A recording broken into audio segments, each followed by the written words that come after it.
Okay, so what are the sources of criminal law? First of all, what is the body of criminal law?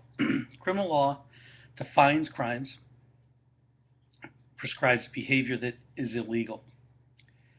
It sets the procedures for how police make arrests, trial procedures,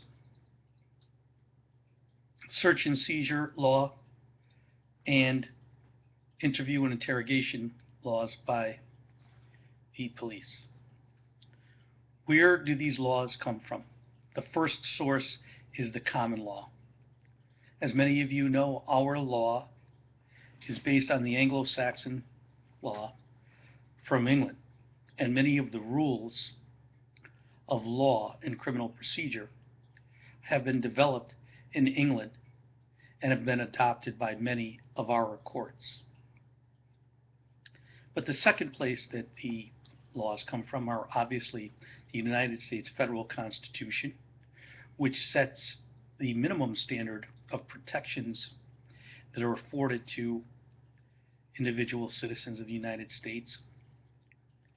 And second of all, from individual state constitutions. So the United States Constitution provides a basis for the federal criminal law, and the federal criminal laws actually are found in the United States Code, and the federal government has obviously criminalized many of the same types of crimes that are found in the individual states. And again, many scholars claim that there is too much overlap. We talked about that in the last section. So the federal Constitution sets the minimum bar for procedures, protections of citizens afforded under the Constitution, federal Constitution. Besides the United States Criminal Code, again, each individual state passes their own set of criminal statutes. Here in Connecticut, we call it the Penal Code. And the Penal Code prescribes behaviors that are illegal and also sets the standard for defining the punishments that are attached to the Connecticut Penal Code system. The third place where criminal laws are located are in individual cities and towns that pass ordinances. Many of those ordinances include things such as loitering or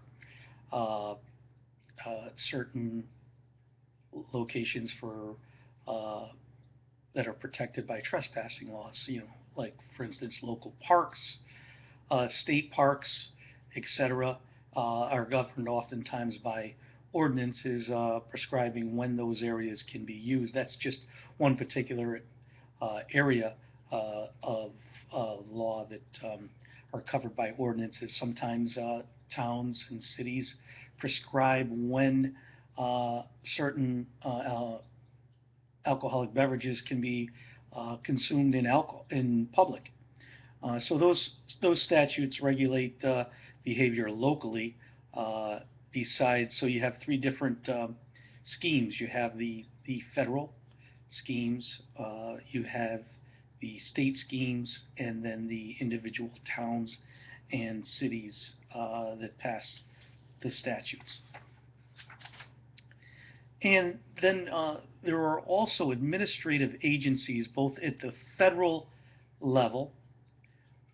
For instance, the Department of Environmental Protection have their own set of regulations regulating things to do with the environment. Similarly, states have their own agencies that also pass regulations, and those are enforced normally by fines. There can be some levels of incarceration, but normally those violations of those regulations are punishable by fines. The last part where the last place that the laws come from are appellate. court decisions. And again, those appellate court decisions are found both in the federal and the state governments. So those are the basic sources of the criminal law. That should pretty much be a review for most of you at this point in your career. And that does it for this part of the lecture.